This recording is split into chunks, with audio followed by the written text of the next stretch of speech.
Welcome back, everyone. So today we're going to be looking at subject-verb agreement.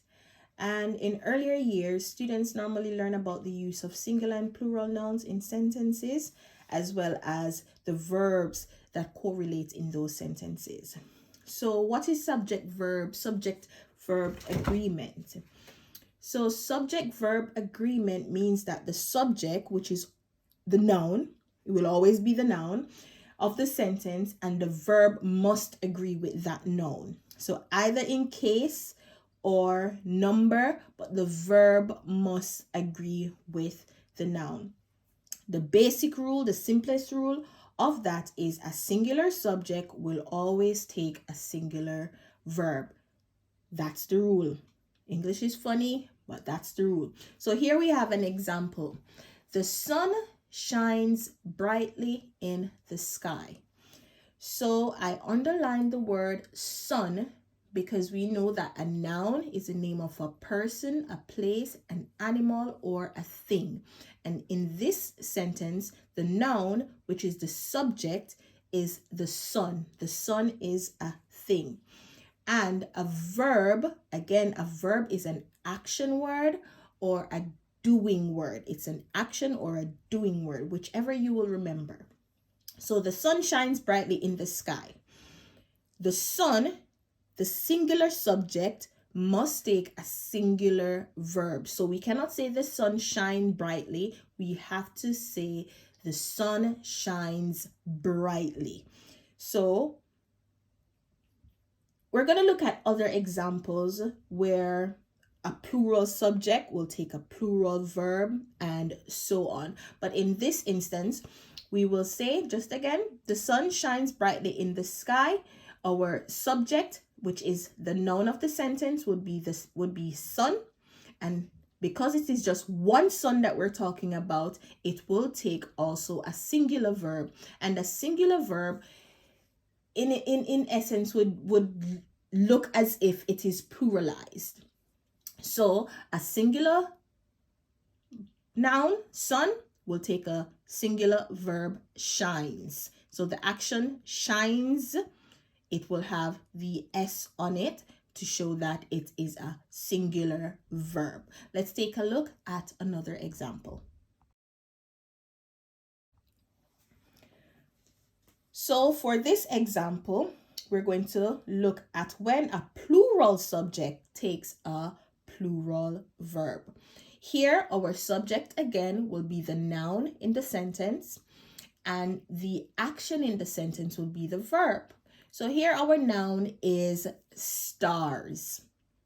And because there is the letter S at the end of the word star, we know that it is pluralized. We know that this noun is pluralized, and we're talking about more than one stars. So the stars shine brightly in the sky. Shine is acting as a plural verb here because a plural noun will take a plural verb. So we're going to go into a little bit more complex sentences because again, it's English, and English is never just straightforward. There is always an exception. There is always a rule. So we're going to look at more complex sentences where the subject-verb agreements become a little more complicated. So it might cause a little confusions for some persons. So let me just run through some of them just to see if we can clear that up. So here we have another sentence. The bouquet of roses smells wonderful. Now, for in sentences with the word of, this word here, of. Whenever you see this word here, when we're doing subject-verb agreements, and you see this word here, this little word here, of, it means that the subject will be before that word. So in any sentence with the word of, when we're looking at subject-verb agreement, the subject often comes before of. So here, the subject of this sentence is bouquet. And here, we only have one bouquet. So many will be confused and think, oh, what about roses? No, because we have the word of here, it's going to be bouquet. So bouquet, we only have one bouquet. Some persons will say, or some people will say bouquet or bouquet, whichever you're comfortable with. So here it's just one bouquet that we're talking about. So it's going to take, we're going to have smells. So it's going to follow the same rule as we did in the very first sentence. The sun shines brightly in the sky. So that rule will still apply, which is a singular subject will take a singular verb. A singular bouquet will take a singular verb, smells. So the bouquet of roses smells wonderful.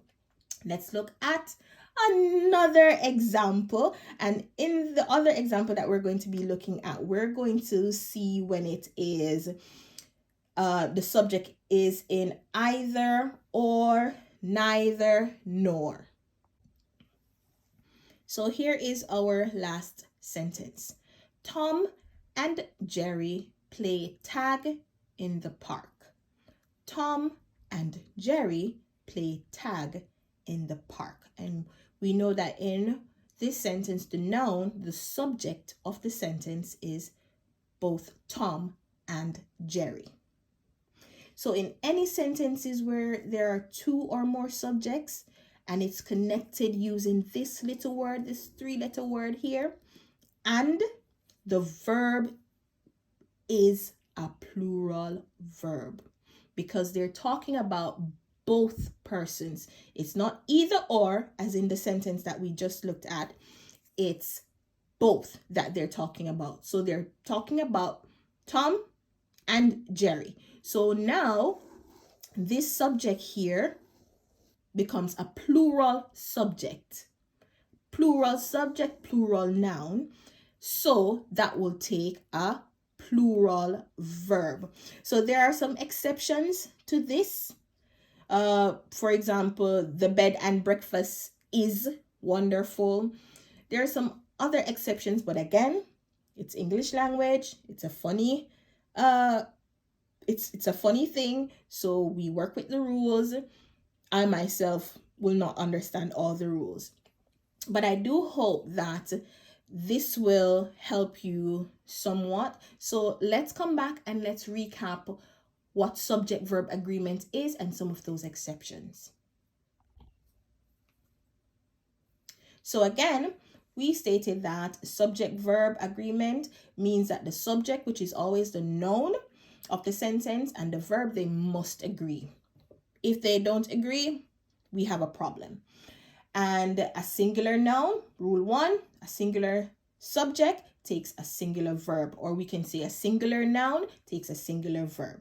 Rule 2, a plural subject takes a plural verb, or a plural noun takes a plural verb. In any sentence, rule number 3, in any sentence with the word of, the subject comes, well, let me not say comes, it often comes before of. So the subject often comes before of, and that will tell us whether it is plural, a singular subject, or a plural subject.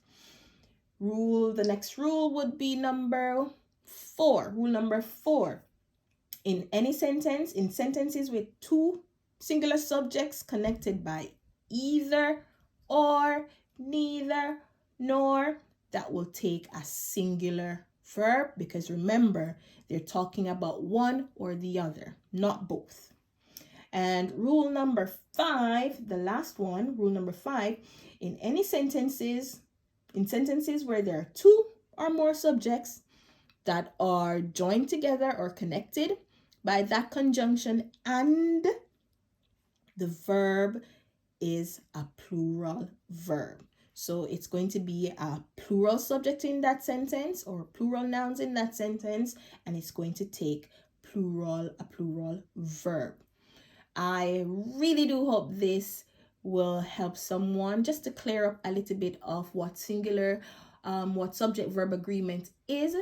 And if there are any gray areas that you would like for me to look at, go ahead and leave a comment down below, and I'll be happy to take a look at that for you. So I'll see you in the next video.